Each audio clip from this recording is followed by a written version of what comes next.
Galaxy News Hour live. Internet सेवा विस्तार र गुणस्तर वृद्धिका लागि दूरसञ्चार प्राधिकरणले ग्रामीण दूरसञ्चार विकास कोष मार्फत काम गरिरहेको छ। यसमा ठूलो रकम पनि परिचालन भइरहेको छ। उपभोक्ता र सेवा प्रदायकबाट यही नाममा वर्षेनी 2 अर्ब रुपैयाँ कोषमा जम्मा हुन्छ।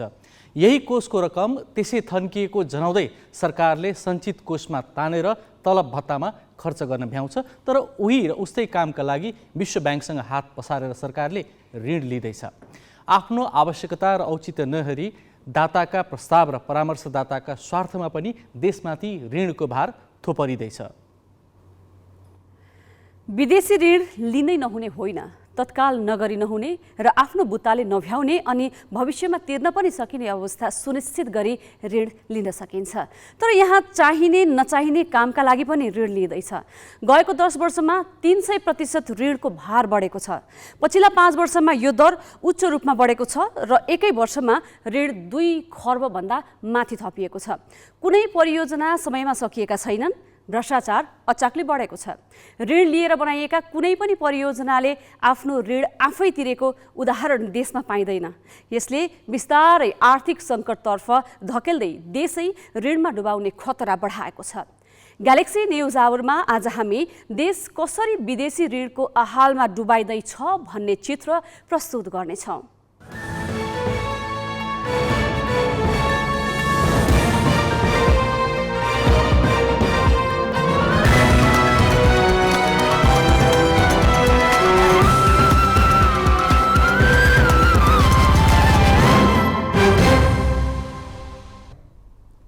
नमस्कार, यो हो ग्यालेक्सी न्युज आवर। अब हेडलाइन्स।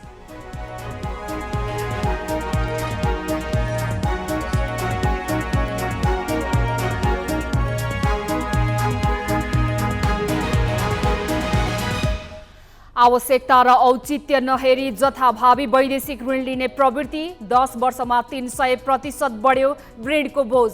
आन्तरिक स्रोतबाटै गर्न सकिने काममा पनि विश्व ब्याङ्क गुहारियो। एकान्त कुना यातायात कार्यालयबाट 14 महिनामा 533 जनालाई परीक्षा नलिई चालक अनुमति पत्र जारी गरिएको खुलासा। 12 कर्मचारी र 5 बिचौलिया विरुद्ध भ्रष्टाचार मुद्दा।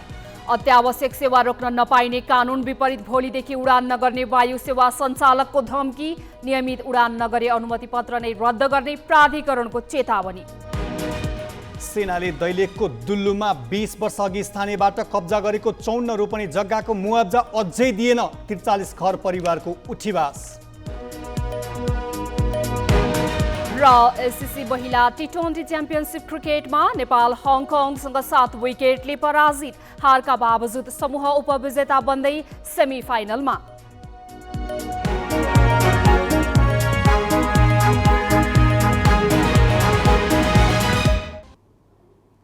देशको सर्वाधिक नाफामूलक क्षेत्रमध्ये एक हो दूरसञ्चार।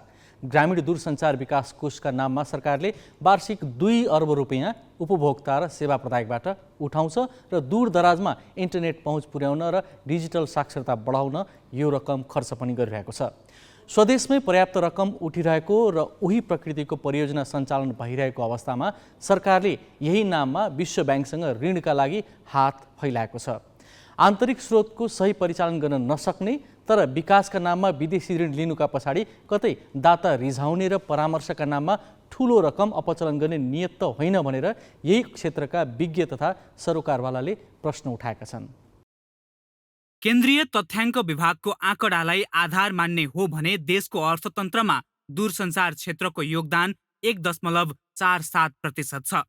यही क्षेत्रबाट सरकारले वर्षेनी 30 अर्ब भन्दा बढी राजस्व उठाउँछ। यी सबै आँकडाले देशको दूरसञ्चार क्षेत्र कति धनी र आर्थिक रूपमा सक्षम छ भन्ने प्रस्ट्याउँछ। तर सरकारले भने यही क्षेत्रको उत्थान गर्ने नाममा विश्व ब्याङ्कलाई ऋणका लागि गुहारिरहेको छ। विश्व ब्याङ्कले नेपालको आग्रह स्वीकार्दै ब्रोडब्यान्डको पहुँच बढाउन 17 अर्ब 50 करोड ऋण स्वीकृत गरिसकेको छ। यस परियोजनालाई डिजिटल नेपाल एक्सेलरेसन DNA भनिएको छ। यस ऋण बापत नेपालले 38 वर्षसम्ममा 1.56% ब्याज तिर्नुपर्नेछ। बाँकी 5 अर्ब निजी सेवा प्रदायकलाई लगानी गर्न दिइने भनिएको छ। यसमा 13.5 अर्ब रुपैयाँ ग्रामीण क्षेत्रमा ब्रोडब्यान्ड पहुँच विस्तारमै खर्चिने उल्लेख छ। तर यही प्रयोजनका लागि सरकारले 26 वर्षदेखि सेवा प्रदायकसँग कुल आम्दानीको 2% उठाउँदै आएको छ ग्रामीण विकास कोषको नाममा, जसमा वार्षिक 2 अर्ब रुपैयाँ जम्मा हुन्छ।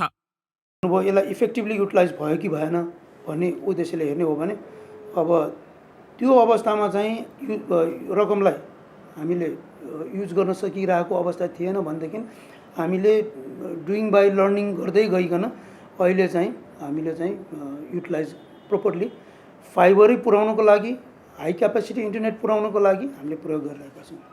दूरसञ्चार प्राधिकरणका अनुसार यही कोष मार्फत देशका 74 जिल्लाका स्थानीय तह, विद्यालय, स्वास्थ्य केन्द्र गरी 16,141 स्थानमा काम भइसकेको छ भने 34 वटा ओडामा मात्र पुर्याउन बाँकी रहेको दूरसञ्चार प्राधिकरणले जनाएको छ।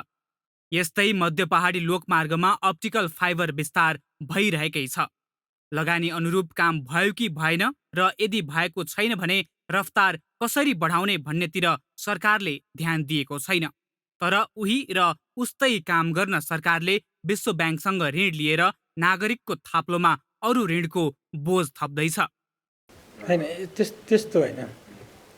एउटा तपाईँले कुरा गर्नुभयो अप्टिकल फाइबर जुन एनटिएबाट छाइरहेछ होइन, त्यो त ब्रोडब्यान्डमा मात्रै काम गरिरहेछ नि त। त्यो बाहेक मैले अहिले अघिसम्म जति पनि कुरा गरेँ त्योसँग त काम गरिरहेको छैन भनेपछि हामीलाई अरू सेक्टरमा पनि लगाउनु पर्ने छ भनेपछि त्यसको रिसोर्सको कुरा छ। अनि एनटिएको पैसा अब केही चाहिँ उता नेपाल सरकारमा उता पनि लगेको कुरा छ। अब त्यो अब अर्कै कारण हुनसक्छ, त्यो मेरो क्षेत्रभित्र परेन, मलाई त्यो पनि थाहा पनि छैन। तर चाहिँ अहिलेको अवस्थामा हेर्दाखेरि जुन ग्यापिङहरू छ, जुन चाहिँ एनटिएबाट अगाडि बढेको छ तर जुन मिसिङ पार्ट छ त्यो मात्रै गर्न खोजेको, केही पार्ट मात्रै। देशका सबै भूभागमा इन्टरनेट सेवा पुर्याउने उद्देश्यले स्थापना गरिएको यस कोषमा 2072 को भूकम्प आउनु अघि 27 अर्ब रुपैयाँ जम्मा भइसकेको थियो। भूकम्पका कारण अति प्रभावित 11 जिल्लामा पुनर्निर्माण प्राधिकरण मार्फत केही रकम खर्च गरिएको थियो। 2077 जेठमा कोषको रकम निष्क्रिय भएको निष्कर्ष निकाल्दै सरकारले 16 अर्ब रुपैयाँ सञ्चित कोषमा तानेको थियो। त्यो पनि प्राधिकरणलाई आवश्यक पर्दा फिर्ता दिने बाचासहित। अहिले 9 अर्ब रुपैयाँ कोषमा सञ्चित छ। भएको आन्तरिक स्रोतको प्रभावकारी परिचालन गर्नुको साटो ऋणका लागि हतारिनुले ऋणदाता रिझाउने र परामर्शका नाममा ठूलो रकम अपचलन गर्ने नियत त होइन भनेर प्रश्न उठाउनेलाई बल पुर्याएको छ। क्यामेरामा अजय हाकाजुको साथमा पवन तिमिल सिन्हाको रिपोर्ट। यसै पनि देशले धान्नै मुस्किल हुने गरी विदेशी ऋण बढिसकेको छ। पछिल्लो 10 वर्षको चित्र हेर्दा 300% विदेशी ऋण बढेको छ। ऋणका आयोजना कुनै पनि समयमा सकिएका छैनन्। कतिपय आयोजना पुँजी सृजना गर्ने र भविष्यमा तिनको आयबाट सामा ब्याज चुक्ता गर्ने अवस्था पनि छैन। यसले झन् आर्थिक सङ्कट बढाउने र ऋणको आहालमा देशलाई डुबाउने जोखिम बढाएको छ। 10 वर्षमा नेपालको विदेशी ऋण 300%ले बढेको छ। आर्थिक वर्ष 2068-69 मा 3 खर्ब 9 अर्ब रहेको ऋण अहिले 10 खर्ब हाराहारी पुगेको छ। पछिल्ला 5 वर्षमा ऋणको बोझ निकै उच्च दरमा बढेको छ। सबैभन्दा बढी 2076-77 मा 2 खर्ब 24 अर्ब रुपैयाँ बराबर ऋण थपिएको छ। त्यसको अर्को वर्ष 1 खर्ब 15 अर्ब थपिएको थियो भने 2074-75 मा 1 खर्ब 12 अर्बको बोझ बढेको छ। गत फागुन मसान्तसम्म 9 खर्ब 85 अर्ब विदेशी ऋण रहेकोमा अहिले त्यो बढेर 10 खर्ब नागिसकेको छ। देशभित्रै उठाइएको ऋण समेत गणना गर्ने हो भने 18.5 खर्बभन्दा माथि हुन्छ। देशको कुल गार्हस्थ उत्पादन 41 खर्ब रुपैयाँ बराबर छ। जीडीपीको यो आकारमा वैदेशिक ऋणको अनुपात 24% पुगिसकेको देखिन्छ। अर्थतन्त्र विस्तार रोकिएको र ऋणको बोझ बढ्दै गएको यो अवस्थामा हामी निकै ठुलो चेपुवामा पर्न सक्ने पर्याप्त सङ्केत देखिएका छन्। एकदमै फाइदामूलक परियोजनामा अत्यावश्यक नभई वैदेशिक ऋण लिनु हुँदैन भनिन्छ, किनभने यस्तो ऋण विदेशी मुद्रामा लिइन्छ। डलरको भाउ बढ्दै गएमा ऋणको सावा र ब्याज बढेर ठुलो आर्थिक सङ्कट आउन सक्छ। हरेक वर्ष सावा र ब्याजका रूपमा विदेशी मुद्राको ठुलो भाग विदेश पलायन हुँदा देशमा विकास निर्माणका लागि पुँजी नै हुने छैन। आन्तरिक ऋण वा स्रोतबाट परियोजनामा लगानी गर्न पुँजी नपुगे विदेशी ऋण लिनै पर्ने हुन्छ। तर यस्तो परियोजना देशमा आर्थिक हिसाबले काया पलट ल्याउने हुनुपर्छ। परियोजनाले प्रशस्त आम्दानी गरी ऋणको सावा र ब्याज आफै आर्जन गरेर तिर्न सक्ने हुनुपर्छ। कतिपयले अमेरिका, जापान लगायत विकसित देशले लिएको ऋणको हिस्सा देखाएर नेपाल जस्ता देशको तुलना गरेको देखिन्छ। तर कुनै देशले कति विदेशी ऋण लिन सक्छ भन्ने निर्णय त्यो देशको विदेशी मुद्रा आम्दानी, सरकारी आम्दानी र सावा तथा ब्याज विदेशी मुद्रामा तिर्न सक्ने क्षमतामा भर पर्छ। धेरै विकासोन्मुख देश वैदेशिक ऋणबाट पीडित छन्। आर्थिक विकासका लागि भनेर ऋण लिने र त्यही ऋणमा थिचिएर उठ्नै नसक्ने अवस्थामा पुगेका छन्। विगतमा बलियो व्यवस्थापन भएका अर्थतन्त्रहरू ऋण लिएपछि भ्रष्टाचार र पैसा विदेश लैजाने खेलले गरिबी डरलाग्दो तवरले बढाएको छ भने अर्थव्यवस्थालाई झन छिया पारेको छ। अफ्रिकी देशहरूले अन्धाधुन्द वैदेशिक ऋण लिएपछि आर्थिक रूपमा झन पछाडि धकेलिएका छन् भने नजिकैको श्रीलङ्का पनि वैदेशिक ऋणको आहालमा चुर्लुम्मै डुबेको छ। दूरसञ्चार प्राधिकरण मातहतमा ग्रामीण दूरसञ्चार विकास कोषमा पर्याप्त मौजदात र नियमित आयस्रोत हुँदाहुँदै पनि सरकारले उही प्रयोजनका लागि दात्री निकायसँग ऋण लिन खोजिरहेको छ। आन्तरिक स्रोतको उचित परिचालन नगर्ने तर दातासँग ऋण गुहार्ने प्रवृत्तिलाई कसरी लिने भनेर हामीले प्राधिकरणका पूर्व अध्यक्ष सुरेश कुमार पुडासेनीलाई सोधेका छौँ। नेपाल टेलिकमसँग त नि प्रशस्त पैसा छ, उनीहरूले फिक्स डिपोजिटमा राखेको छ। यो खास गरेर अलिकति यो फाइनेन्सियल प्लानिङ राम्ररी नभए जस्तै लाग्छ क्या। घरमा पैसा हुँदाहुँदै ऋण किन लिने, त्यो सित्तै पाउने होइन, अनुदान होइन। अनुदान भए त सित्तै पाइयो भनेर लिनु हुँदैन। अब ऋणै चाहिँ नि लिन चाहिँ नि अब गभर्मेन्टले किन यो सुरु गरे हो, अलिकति चाहिँ नि रिसोर्सको राम्रो प्लानिङ गर्न सकिएन जस्तो लाग्छ क्या। हामीले भनौँ न अब गभर्मेन्टमा पनि अब विभिन्न सेक्टरका बुद्धिजीवी हुन्छन्, तर के भइदियो भने योसँग छ लिउन भइहाल्यो, सजिलो बाटो खोजियो क्या। किन कसरी लिने भन्नु पर्यो नि। एउटा त के छ भने अहिले ऋण लियो देखा जाएगा भन्ने छन्, अर्को कुरा ऋण लिनुहुन्न भन्ने छन्। अब मलाई लाग्छ अहिले मेजोरिटी चाहिँ नि ऋण लिएर नि गरम भन्ने भयो कि। तर नेपालको अवस्थामा ऋण लिनु चाहिँ नि डेन्जर हो, किनकि अब यो सेक्टर चाहिँ नि कस्तो भने आफैले कमाएर आफैले विकास गर्ने सेक्टर हो नि त। विश्व ब्याङ्क डेभलप कन्ट्रिजहरू पनि हाम्रो लागि ऋण दिने होइन। हेर्नुहोस् टेक्नोलोजी पुस है, अनि अलिकति हामीले दियौँ भनेर गर्छन्। हामीले पुल गर्नुपर्ने के भने हामीलाई चाहिने, अनि हामी नि के पुस गर्छौँ भने भइहाल्छ, प्रोजेक्ट आउँछ, विदेश भ्रमण गर्न पाइन्छ, माल सामान किन्न पाइन्छ भन्छौँ। हामीलाई दुईवटा फाइदा छ, एउटा माल सामान किन्ने, अर्को विदेश भिजिट गर्ने, फेलोसिपमा जाने। नेपालबाट त्यस्तोलाई प्रयास हुन्छ। प्रोजेक्ट आएपछि मजासित फन्ड हुन्छ नि, अनि बेलायत अमेरिका विभिन्न ठाउँमा घुम्न पाइयो। धेरै क्षेत्रमा ऋण लिए पनि अहिलेसम्म त्यसको उपादेयता हेरिएको छैन। राजस्वबाट उठाएको रकम विकास निर्माणमा नगण्य हुँदै गएको छ भने ठुलो रकम तलब भत्तामै गइरहेको छ। वैदेशिक ऋणका भरमा विकास गर्ने हो भने त्यो कति दिगो र सम्भव उपाय हो त्यो पनि विचारणीय पक्ष छ। तर यहाँ त अहिले ऋण नै आवश्यक हो कि होइन र भोलि कसरी तिर्ने भन्नेतिर ख्यालै नगरी जथाभावी हात थाप्ने प्रवृत्तिले निकट भविष्यमै ठुलो सङ्कट निम्त्याउन सक्ने जोखिम बढाएको छ। अब के न्यूज संक्षेपमा। सत्तारूढ नेपाली कांग्रेसले विदेशमा रहेका नेपालीलाई मताधिकारको व्यवस्था गर्न माग गरेको छ। कांग्रेसका महामन्त्री द्वय गगन थापा र विश्वप्रकाश शर्माले आज निर्वाचन आयोगका पदाधिकारीलाई भेटेर विदेशमा रहेका नेपालीलाई मतदानको अधिकार दिन माग गरेका हुन्। उनीहरूले सोमबार प्रधानमन्त्री शेरबहादुर देउवासँगको भेटमा पनि विदेशमा बस्ने नेपालीले भोट हाल्न पाउने व्यवस्था गर्न आग्रह गरेका थिए। विदेशमा बस्ने नेपालीले पठाएको रेमिटेन्सबाट देशको अर्थतन्त्र चलिरहेकाले उनीहरूलाई मताधिकारबाट वञ्चित गर्न नहुने थापा र शर्माले आयोगका पदाधिकारी सामु बताएका छन्। थापाले मतदाता नावली सङ्कलनलाई व्यवस्थित गर्न पनि आयोगको ध्यान आकर्षण गराएका छन्। आसन्न प्रदेश र प्रतिनिधि सभा निर्वाचनलाई लक्षित गरी आयोगले असार 1 देखि मतदाता नावली सङ्कलन गरिरहेको छ। प्रमुख निर्वाचन आयुक्त दिनेश थपलियाले विदेशमा बस्ने नेपालीको मताधिकार सुनिश्चित गर्न आयोग सकारात्मक भए पनि विदेशबाट मतदानको नावली नै दर्ता गराउन नसकेको अवस्थामा मतदान गराउन सम्भव नरहेको जवाफ दिएका छन्। वायु सेवा सञ्चालक सङ्घले भोलिदेखि हवाई सेवा देशव्यापी रूपमा बन्द गर्ने धम्की दिएका छन्।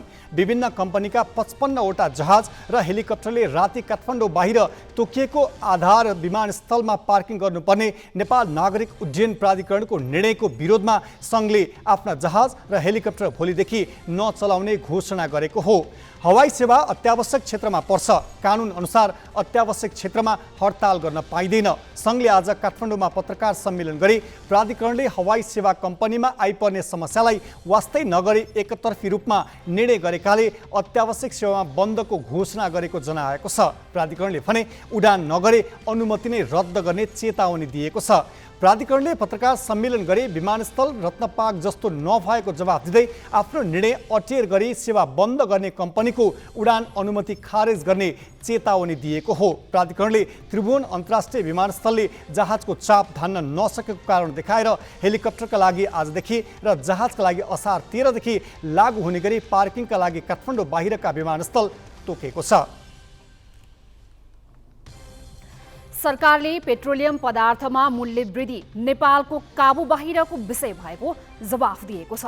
प्रतिनिधि सभाको आज बसेको बैठकमा पेट्रोलियम पदार्थको मूल्य वृद्धिबारे सांसदहरूले सोधेका प्रश्नको जवाफ दिँदै उद्योग वाणिज्य तथा आपूर्ति मन्त्री दिलेन्द्र प्रसाद बडुले मूल्य वृद्धि नेपालको काबु बाहिरको विषय भएको बताएका हुन्। उनले रुस युक्रेन युद्धका कारण विश्व बजारमा नै पेट्रोलियम पदार्थको मूल्य बढेकाले नेपालमा बाध्य भएर मूल्य बढाउनु परेको बताए। बैठकमा प्रमुख प्रतिपक्षी नेकपा एमालेका सांसदले मन्त्रीको जवाफप्रति असन्तुष्टि जनाए। सत्तारूढ नेपाली काङ्ग्रेसकै सांसदले भने इन्धनको मूल्य वृद्धिले सरकार नै अलोकप्रिय भएकाले मूल्य वृद्धिको निर्णय फिर्ता लिन आग्रह गरे। संसदको शिक्षा तथा स्वास्थ्य समितिले संघीय शिक्षा ऐन यथाशीघ्र संसदमा ल्याउन सरकारलाई निर्देशन दिएको छ। मंगलबार बसेको समिति बैठकपछि सभापति जयपुरी घरतीले यस्तो निर्देशन दिएकी हुन्। संघीयता कार्यान्वयनको 5 वर्ष बितिसक्दा पनि संघीय शिक्षा ऐन नल्याएकोमा सांसदहरूले प्रश्न उठाएका थिए। समितिले संघीय शिक्षा ऐनको विधेयकको तयारीबारे शिक्षा मन्त्री देवेन्द्र पौडेलसँग जानकारी लिएको थियो। मन्त्री पौडेलले मस्यौदा कानुन मन्त्रालयमा पुगेको बताए। समितिले विद्यालयका पाठ्यपुस्तक वितरणमा भएको प्रगतिबारे पनि जानकारी लिएको थियो। बैठकमा जनक शिक्षा सामग्री केन्द्रका प्रमुख अनिल झाले शैक्षिक वर्ष 2079 का लागि 90% पुस्तक बिक्री भइसकेको दावी गरे। तपाई आफ्ना जनप्रतिनिधिले संसदमा के कस्ता विषयवस्तु उठाउनु भन्ने चाहनुहुन्छ? के तपाईको सरकारका विषयलाई सांसदले सार्वभौम थलोमा पुर्याएको पाउनु भएको छ? यसमा तपाईका आफ्नै अनुभव होलान्। हाम्रा सहकर्मीले संसदमा हुने बहसको स्तर र सांसदका व्यवहार अपेक्षा गरिए भन्दा भिन्न पाएका छन्। बाँकी साजना तामाङबाट। विधायिकाको मुख्य कार्यभार कानुन निर्माण हो। जनजीविकाका विषय उठानदेखि सरकारलाई खबरदारी गर्नमा सांसदकै भूमिका महत्त्वपूर्ण हुन्छ। आफ्ना समस्या सरकारसम्म पुर्याउनकै लागि नागरिकले उनीहरूलाई चुनेका हुन्। त्यसैले उनीहरू आवाजविहीन जनताका आवाज बन्नुपर्ने हो। तर हाम्रा सांसद यतिसम्म निर्लज्ज बनिदिन्छन् कि विषयको संवेदनशीलता त परै जाओस्, पीडितलाई थप पीडा हुने अभिव्यक्ति दिन्छन्। कानुनले जे हुँदैन भन्यो त्यही बोल्छन्। संसदमा जनताका कुरा होइन, उनीहरू आफ्ना निजी समस्या मात्रै देख्छन्। प्रतिनिधि सभा नियमावली 2075 को नियम 15 मा सांसदहरूले आफ्ना भनाइ राख्न सदनको कार्यबोझ हेरी सभामुखले शून्य र विशेष समय तोक्न सक्ने व्यवस्था छ। यसबाहेक सांसदले मागेमा अन्य विशेष समय पनि दिइन्छ। कतिपय अवस्थामा त टेबल ठटाएर पनि सांसदहरूले समय माग्छन्। त्यसैले ती समयमा सदनमा राष्ट्रिय महत्वका र जनताका पीरमर्का सम्बन्धी आवाज उठान हुने अपेक्षा हुन्छ। तर जेठ 27 गतेको शून्य समयमा जसपा सांसद रेणुका गुरुङले माननीयको परिभाषा बुझाउँदै सुरक्षाकर्मीले सलाम गरेनन् भनेर गुनासो गरिन्। क्यान्टिनमा जाँदा खाजाका लागि कुर्नु परेकोमा पनि दुखेसो पोखिन्। सरकारको प्रमुख 3 अङ्गमध्ये सबैभन्दा उच्च अङ्ग व्यवस्थापिका सदनमा हामी अहिले छौँ। व्यवस्थापिकामा कानुन निर्माण हुन्छ राज्य सञ्चालनको लागि, सुशासन कायम गर्नको लागि। हामी सांसद कानुन निर्माता हौँ। सांसदलाई कानुन बनाउने वातावरण चाहिन्छ। सांसद पनि सजीव प्राणी हो। भोक तिर्खा थकाइ लाग्छ। खानालाई क्यान्टिन गयो ढिला सुस्ती र खानेकुरा पकाइमा लापरवाही देखिन्छ। शौचालय गयो भुइँभरि पानी पोखेको हुन्छ। 24 घण्टे मेटरको व्यवस्था हुनुपर्छ सभामुखज्यू।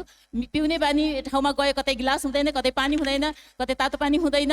मन्त्रालय मन्त्रीको कार्यालय भए जस्तै सांसद भवन सांसदहरूको कार्यालय हो। यो परिसरभित्र कुनै पनि स्थानमा घुमफिर गर्न सांसदलाई बन्देज हुनु हुँदैन। मान्य नै भनेको सबैले अन्य र मान्नै पर्ने व्यक्ति भन्ने बुझिन्छ। सुरक्षाकर्मीहरू कसैले अभियान गरेछ, कसैले गरेछ छैन, लापरवाही गरेछ। जनताका विषय भन्दा आफ्नै कुरा उठाउने गुरुङ एक्लै सांसद होइनन्। यसअघि काङ्ग्रेस सांसद सुजाता परियारले पनि संसदको एसी बिग्रिएकोमा रोष पोखेकी थिइन्। यस सभा हलमा केही दिनदेखि एसी छैन।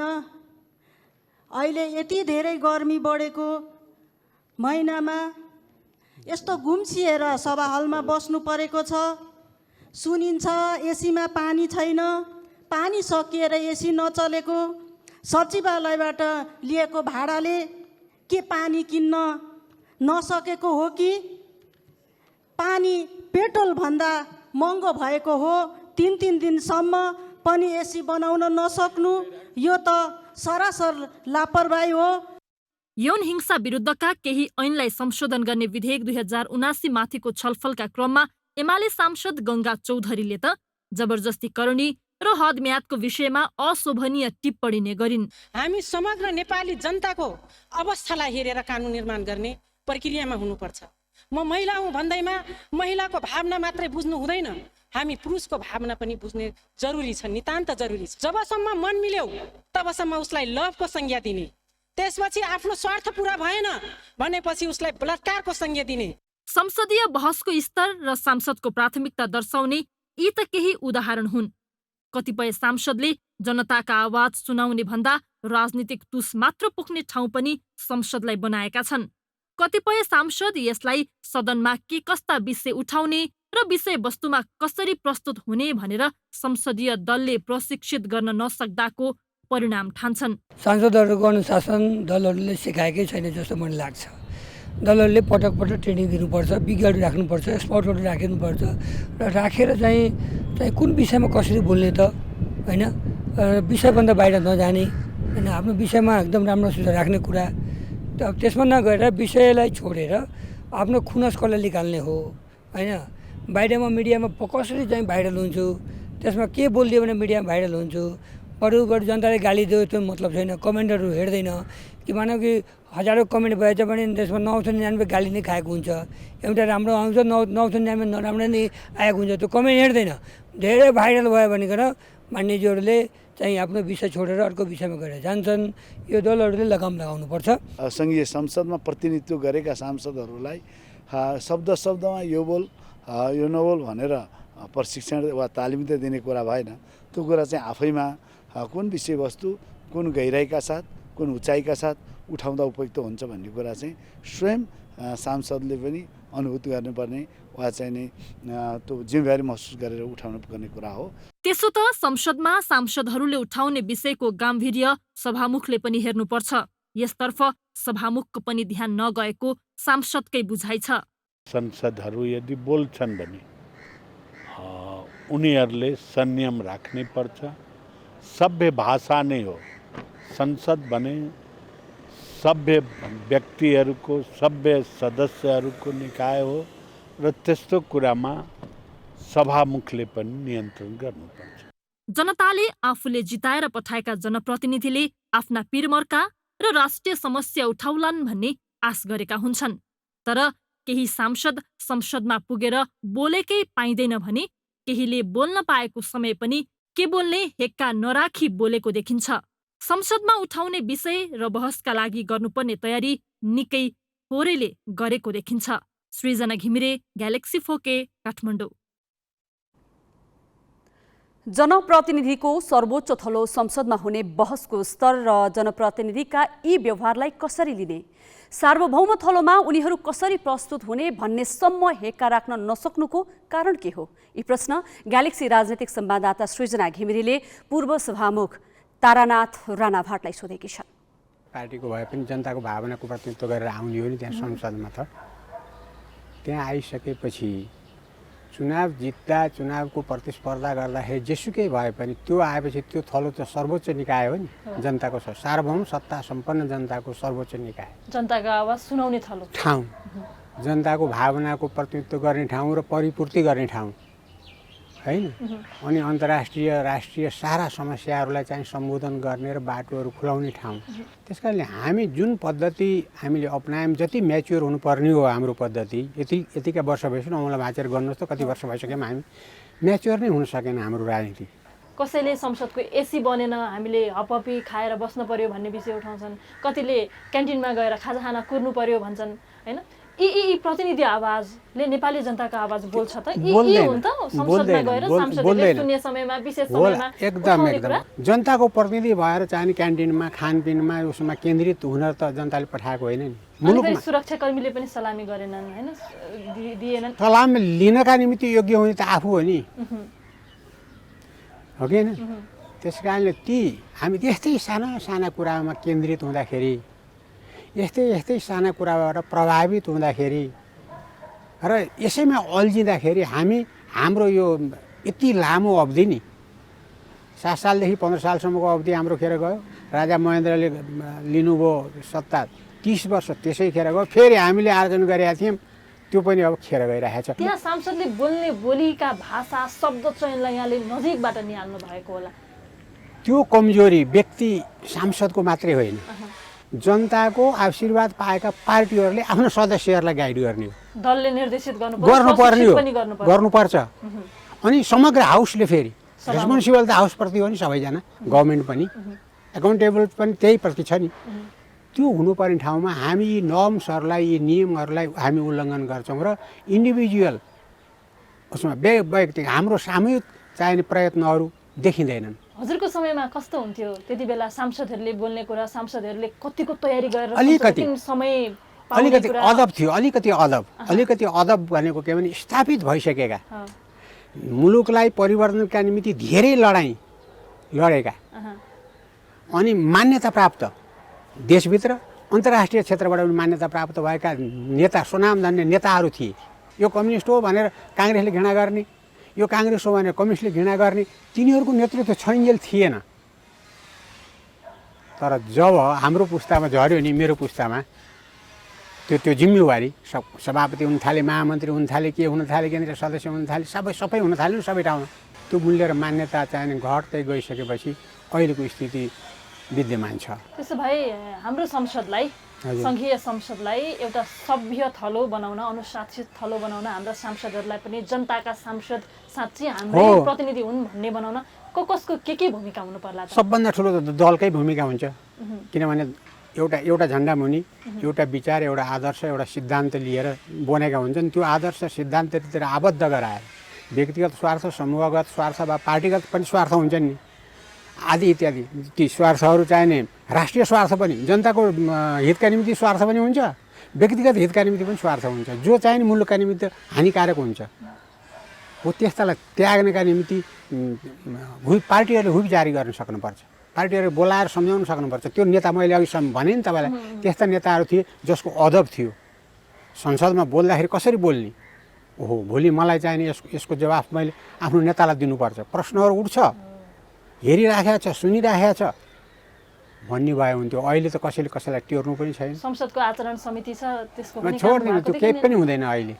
त्यसैले हामी यो तल झर्दैछ क्या, हामी मूल्य र मान्यतामा पनि, हाम्रो चाहिने राष्ट्रिय स्वभाव र चरित्रमा पनि हामी कमजोर हुँदै गयौँ।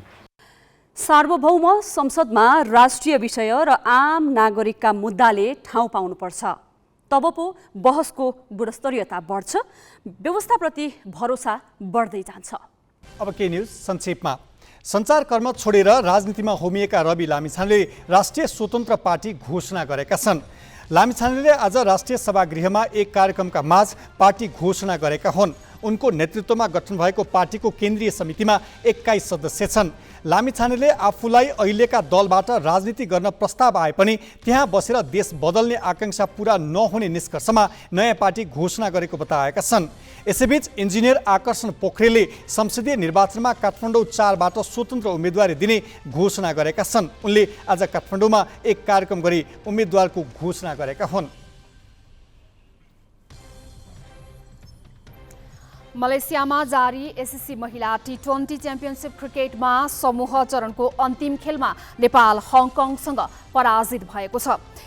क्वालालम्पुर स्थित किनरारा ओभल क्रिकेट मैदानमा भएको खेलमा नेपाल हङकङसँग 7 विकेटले पराजित भएको हो। टस जितेर ब्याटिङ गरेको नेपालले निर्धारित ओभरमा 6 विकेट गुमाएर 109 रन बनायो। नेपालका लागि कप्तान रुबिना छेत्रीले सर्वाधिक 32 रन जोडिन्।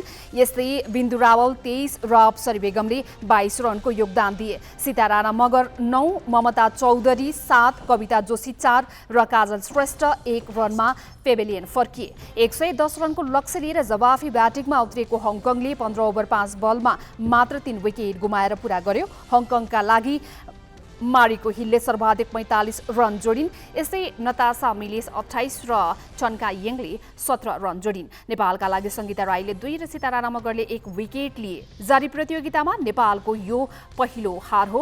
यसअघि सुरुवाती 3 खेलमा जित निकाल्दै नेपाल सेमी फाइनल प्रवेश गरिसकेको छ। हङकङ भने समूह विजेताको रूपमा सेमी फाइनल प्रवेश गरेको छ। प्रतियोगिताको फाइनल पुग्ने 2 टोली यसै वर्षको अक्टोबरमा बङ्गलादेशमा हुने महिला टी20 एसिया कप क्रिकेटका लागि छनौट हुनेछन्।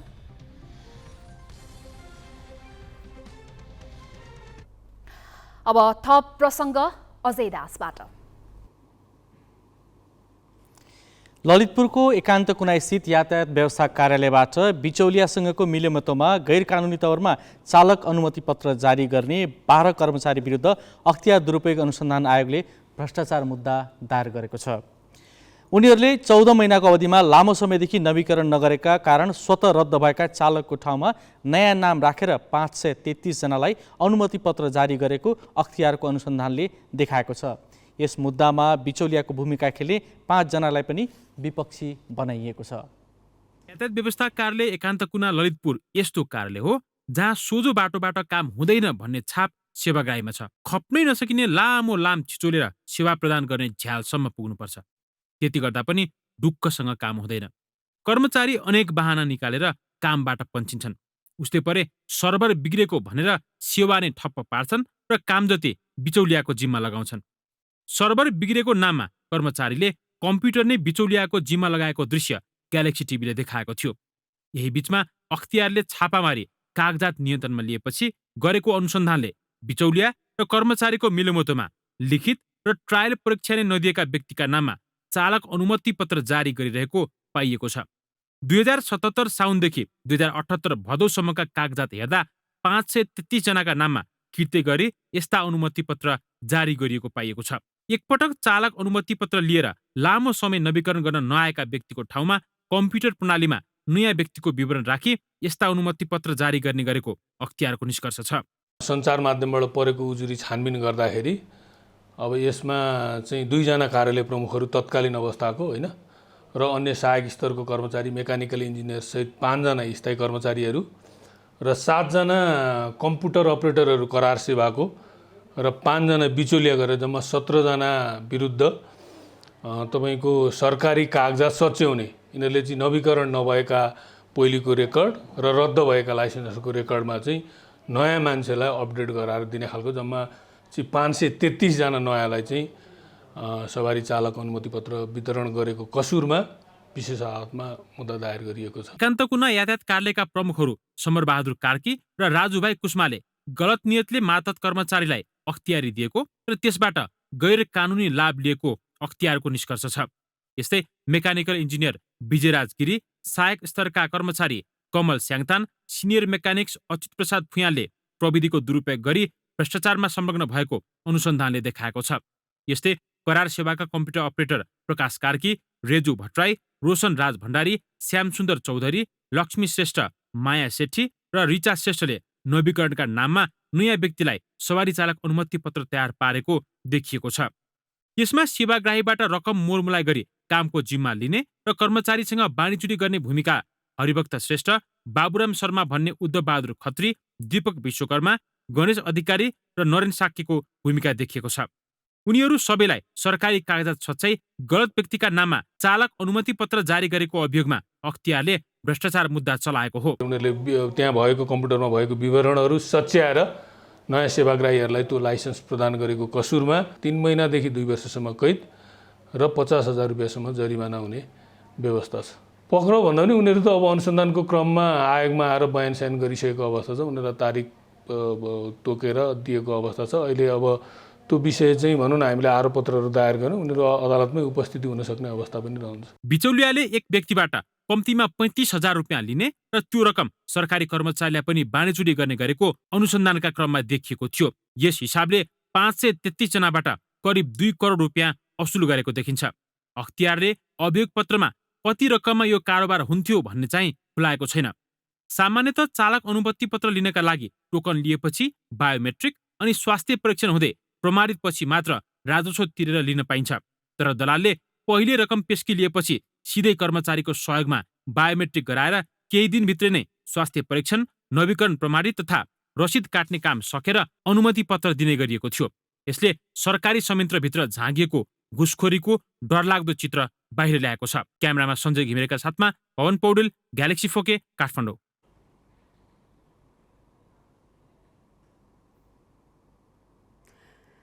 पछिल्लो समय अमेरिकाले प्रस्ताव गरेको एसपीपीको विषयलाई लिएर सरकारमाथि चौतर्फी रूपमा प्रश्न उठ्यो। कूटनीतिक बाटो छलेर सेना मार्फत पठाइएको पत्रले हाम्रो परराष्ट्र नीतिमाथि नै प्रश्न उठेको भनी चिन्ता व्यक्त भयो। जानकारहरूले कूटनीतिक मामिलामा सरकारलाई कहिल्यै संवेदनशील देखेका छैनन्। पूर्व राजदूतहरूले आज एउटै मञ्चमा भेला भएर सरकारी कमजोरीका कारण आफूहरूले काम गर्न नसकेको विगत सुनाउँदै महत्त्वपूर्ण विषयमा राष्ट्रिय सहमति जुटाउन सुझाव दिए। 3 वर्ष अघि श्रीलङ्काका लागि तत्कालीन नेपाली राजदूत विश्वम्भर प्याकुरेलले परराष्ट्र मन्त्रालयबाट असहयोग भएको भनी राजीनामा दिए। त्यति बेला उनलाई तत्कालीन परराष्ट्र मन्त्री प्रदीप गेवालीले राजीनामा नदिन आग्रह गरेका थिए। तर प्याकुरेल काम गर्न सक्ने वातावरण नरहेको भनी स्वदेश फर्किए। मंगलबार तिनै गेवाली सामु प्याकुरेल र अरू पूर्व राजदूतले तीता अनुभव सुनाए। मै इजरायलमा हुँदाखेरि त्यो जेरुसलममा के अरे अमेरिकन दूतावास पनि त्यहाँ उद्घाटन गर्ने भने त्यो गम्भीर विषय हो। त्यो एसिया पेसिफिकका सबै राजदूतकोले आफ्नो आफ्नो देशलाई सोध्न थाल्यो के गर्ने यसको भनेर। अरूको हाम्रो नेपाललाई सोध्यो, बल्ल तल के भन्यो भने थाइल्यान्डले के गर्दैछ भनेर सोध्दैछ। भन्नुहोस् श्रीलङ्काले, थाइल्यान्डले उसैको सबै सोधेपछि अनि सबैले यस्तो गर्न त्यही गर्नुहोस् भन्नु। अनि सबभन्दा परराष्ट्रको एउटा शक्ति चाहिँ के रहेछ भने राजदूतलाई तलाउने, फोन ज्यानकै नउठाउने। अझ त्यसमा राजनीतिमा नियुक्ति भए मान्छेको झनै नउठाउने। थापाले परराष्ट्रबाट हुने असहयोग सुनाइरहँदा पूर्व प्रधानमन्त्री केपी शर्मा ओलीले केही बोल्न सकेनन्। पूर्व राजदूतहरूले चातुर कूटनीतिको अभावमा धेरै समस्या झेल्नु परेको मात्र भनेनन्, अन्तर्राष्ट्रिय जगतमा प्रभाव पार्न सक्ने विषयमा राष्ट्रिय सहमति नबन्दा कूटनीतिक अपरिपक्वता देखिएका दृष्टान्त सुनाए। पछिल्लो समय एसपीपीको विषय विवादित हुनुमा परराष्ट्रलाई बाइपास गरेर नेपाली सेनाले आफै पत्र पठाउनुलाई उनीहरूले मुख्य कारण ठानेका छन्। उनीहरूले यस्ता महत्त्वपूर्ण विषयमा विवाद नफस्नका लागि दलीय संयन्त्र बनाउन सुझाव दिएका छन्। खास गरेर कूटनीतिलाई त हामीले कौशलका कुरा गर्छौँ, चातुर्यताका कुरा गर्छौँ, तर जेमा पनि परिणाम चाहिँ देखिँदैन। किन देखिँदैन भन्दा हामीमा छैन त्यही जुन एउटा मैले एथिकल मोरल बेस्ड रिलिजन र कोड अफ कन्डक्टमा हामी नबसिसम्म हामीले विदेशीलाई दोष दिनै मिल्दैन। हाम्रो सहमति बेगर चाहे जो होस्, जस्तो पालामा होस्, कुनै विदेशी नेपालमा प्रवेश गर्नै सक्दैन, उसको कुनै मुभमेन्ट हुनै सक्दैन। त्यसमा सरकार चाहिँ अलिकति थाना बागत जस्तो गरिदिने, अलिकति बिचबचाव गरिदिने, परराष्ट्र मन्त्रालयलाई ओझेलमा राख्ने मूल कारण चाहिँ के हो? मेजर पोलिटिकल पार्टिजका पूर्व परराष्ट्र मन्त्रीहरूको बिचमा हुन्छ कि मेजर पोलिटिकल पार्टीका विदेश विभागका प्रमुखहरूको बिचमा हुन्छ कि एउटा संयन्त्र बनाएर त्यसलाई इमान्दारितापूर्वक हामीले कार्यान्वयनमा लग्यो भने मलाई लाग्छ भोलिका दिनमा आउने थुप्रै चुनौतीहरूलाई हामीले बेस्ड अन द्याट गाइडलाइन चाहिँ हामी समाधान गरेर जान सक्छौँ। उनीहरूको कुरा सुनिरहेका पूर्व परराष्ट्र मन्त्री गेवालीले परराष्ट्रलाई बाइपास गरी धेरै काम हुने गरेकाले समस्या भएको स्वीकारे। जहाँबाट मन लाग्यो त्यहीँबाट दर्ता चलानी हुँदाखेरि पनि यो कतिपय उत्पन्न भएको समस्या एउटै विन्डोबाट जान पाएको भएदेखि सायद यस्तो हुन्थेन कि परराष्ट्र मन्त्रालयलाई लिडमा राखेर हाम्रो छ नि त सिस्टम कुनै एउटा सम्झौता गर्न थाल्यौँ केही एउटा निर्णयमा जान थाल्यौँ भने त्यसको डिप्लोमेटिक आयामको बारेमा हामी परराष्ट्रसँग परामर्श गर्छौँ। यो एउटा सिस्टम छ, यस सिस्टमलाई फलो नगरिकन आफ्नो ठाउँबाट चाहिँ चल्दाखेरिका पनि परिणाम हुन्छ जस्तो लाग्छ। पूर्व प्रधानमन्त्री ओलीले भने आफ्नो पालामा सबै ठिकठाक रहेको दावी गरे। उनले आफू हटेपछि अन्तर्राष्ट्रिय सम्बन्ध खल्बलिएको र यसमा सरकार दोषी रहेको भने। अहिलेको स्थिति एउटा सहज रूपमा भन्ने हो भने यो सरकार बनेपछि सिम्पली भन्ने हो भने संवाद छैन। अपोजिसन लिडरको हिसाबले म के भन्छु भने गभर्मेन्टले राम्रा ट्रान्सपरेन्ट खालका नेसनल इन्ट्रेस्ट पक्षमा अडान लियोस्। अपोजिसनको तर्फबाट दायाँ बायाँ औँठाको सही छाप जति बेर पनि लगाउन तयार। एमसीसी र एसपीपीको विषयले राष्ट्रिय राजनीति जसरी तरङ्गित बन्यो हाम्रो कूटनीतिक अक्षमता पनि उदाङ्गियो। भूमिका बदलिएपछि फेरिने दलहरूका बोलीले कूटनीतिक मामिलाका विषयमा राष्ट्रिय सहमति भने बिरलै हुने गरेको छ। क्यामेरामा साधुराम लामिछानेका साथमा सृजना घिमिरे, ग्यालेक्सी 4K, काठमाडौँ।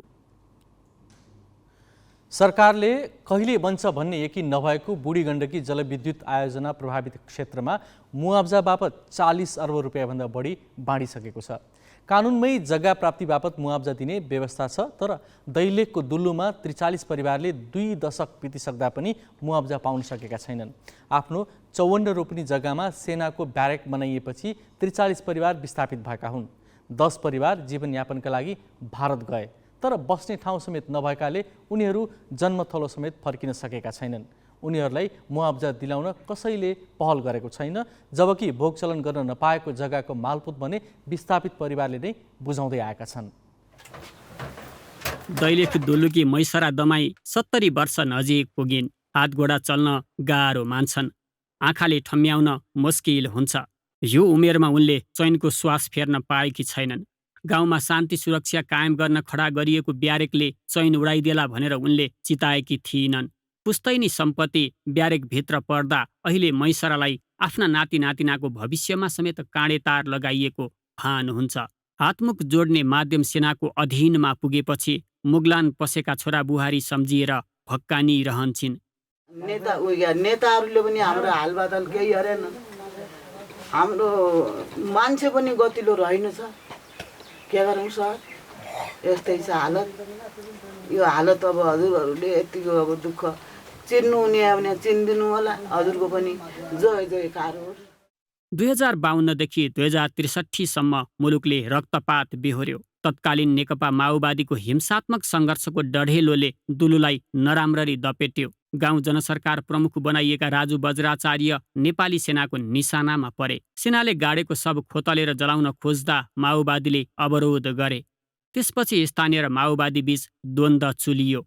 दुल्लुवासी माओवादी विरुद्ध प्रतिकारमा समेत उत्रिए। परिस्थिति काबु बाहिर नजाओस् र स्थानीयकै सुरक्षाका लागि भनी तत्कालीन गृहमन्त्री पूर्णबहादुर खड्काले दुल्लुको गढीमा सेनाको अस्थायी ब्यारेक खडा गरिदिए, जसका कारण मैसराको जस्तै पीडा भोग्न विवश छिन् दुल्लुकी दिलसरा पनि। जग्गा छैन भनौँ, वर्षै पछि कुत बुझाउनु पर्छ, छ भनौँ भोगचलन गर्न प्रतिबन्ध। आँखै अगाडि बाँझिँदै र बिरानो बन्दै गएको जग्गा देख्दा छातीमा गाँठो पर्छ। सेनाले ब्यारेकका नाममा 54 रोपनी जग्गामा कब्जा जमाएको 2 दशक नाघ्यो, तर विस्थापित परिवारलाई राज्यले अहिलेसम्म क्षतिपूर्ति र मुआब्जा केही दिएको छैन। ब्यारेक बसेपछि जग्गाविहीन परिवार जीवनयापनका लागि मुगलान लागे।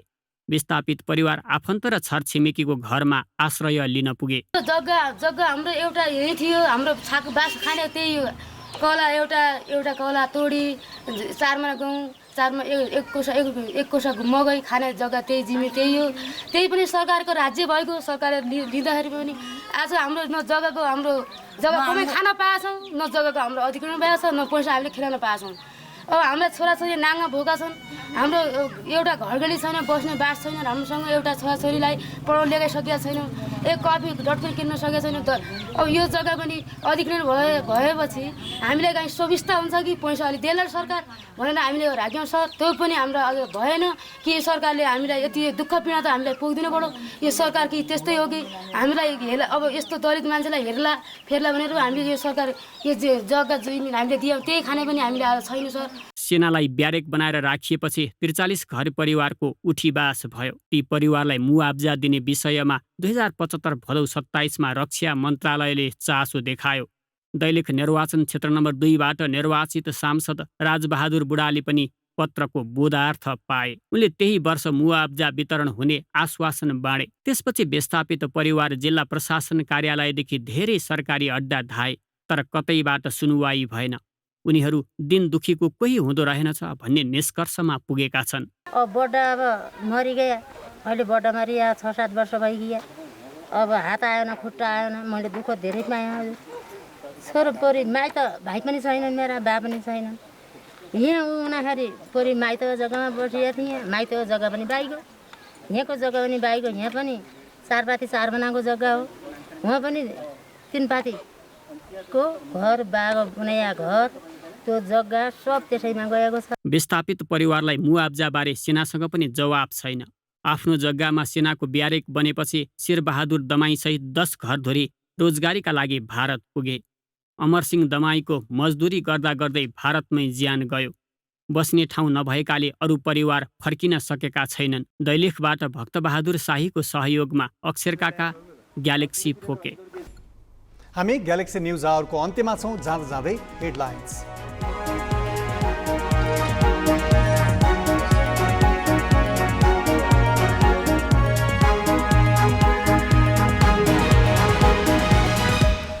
आवश्यकता र औचित्य नहेरी जथाभावी वैदेशिक ऋण लिने प्रवृत्ति, 10 वर्षमा 300% बढ्यो ऋणको बोझ।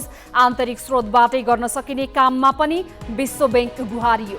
एकान्त कुना यातायात कार्यालयबाट 14 महिनामा 533 जनालाई परीक्षा नलिई चालक अनुमति पत्र जारी गरिएको खुलासा। 12 कर्मचारी र 5 बिचौलिया विरुद्ध भ्रष्टाचार मुद्दा। अत्यावश्यक सेवा रोक्न नपाइने कानुन विपरीत भोलिदेखि उडान नगर्ने वायु सेवा सञ्चालकको धम्की। नियमित उडान नगरे अनुमति पत्र नै रद्द गर्ने प्राधिकरणको चेतावनी। सेनाले दैलेखको दुल्लुमा 20 वर्ष अघि स्थानीयबाट कब्जा गरेको 54 रोपनी जग्गाको मुआब्जा अझै दिएन। 43 घर परिवारको उठीबास। र एससीसी महिला T20 च्याम्पियनसिप क्रिकेटमा नेपाल हङकङसँग 7 विकेटले पराजित। हारका बावजुद समूह उपविजेता बन्दै सेमिफाइनलमा।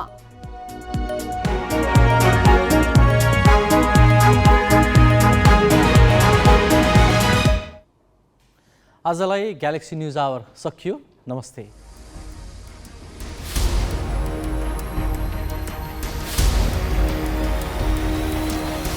This is Galaxy News Hour Live.